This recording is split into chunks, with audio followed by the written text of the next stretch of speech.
Once upon a time, there was a girl named Dorothy who had just turned 18 years old. She was preparing to vote in her first election this November. Growing up, Dorothy never paid much attention to politics, but was eager for information to help her decide who to vote for. You're traveling into time. No, that's not right. You're going on a visit.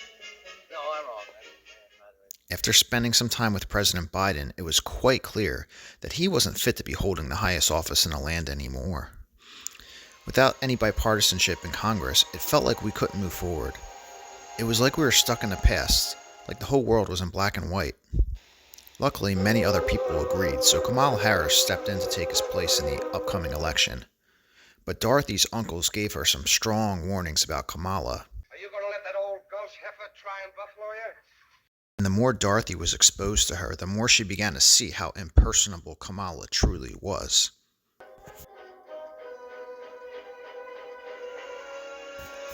Being too young to have much memory of previous administrations, the promise to make America great again, was quite enticing. Dorothy could feel the winds of change beginning to pick up. So she cast her vote for Donald Trump. As it would turn out, many Americans felt the same, and Trump won by a convincing margin. And for the first time in her adult life, Dorothy stepped into Trump's America. After the red wave at the polls, MAGA nations celebrated the election of Trump and the loss of Kamala Harris in the streets. Dancing commenced and parades were held. If that isn't the face of gay basher, I don't know what is. But despite her overwhelming rejection by the American people, Kamala was not going to bow out gracefully. Her face now green with envy, she would appear, scold the crowd, and off she would go cackling, and then return back to the hellhole that she came from.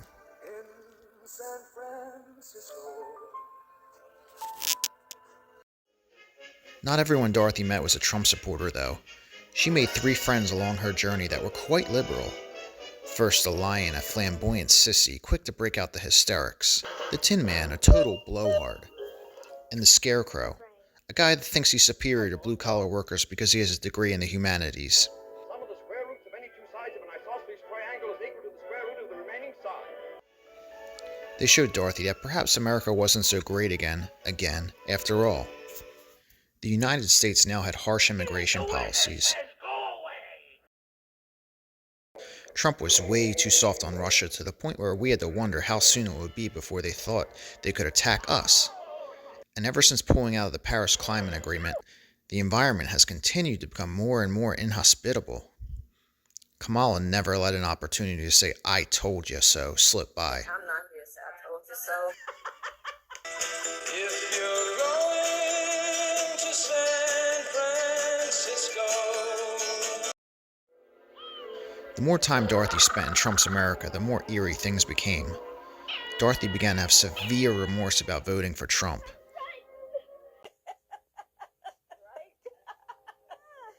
She decided she wanted to ask the president why he didn't make things as great as he had promised.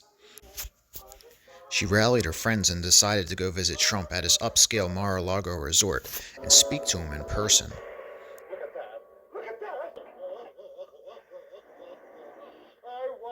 Dorothy had questions that Trump was unwilling to answer.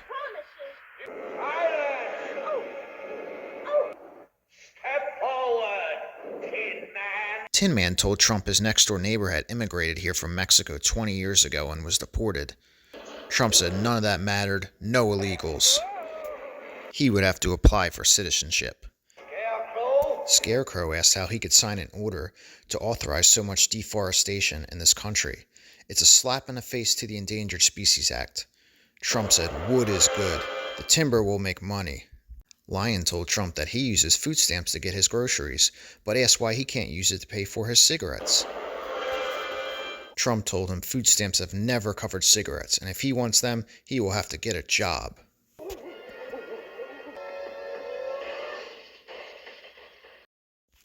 Disgusted, she began to realize that maybe all of this Make America Great Again stuff was just smart marketing, and really didn't make anything great at all.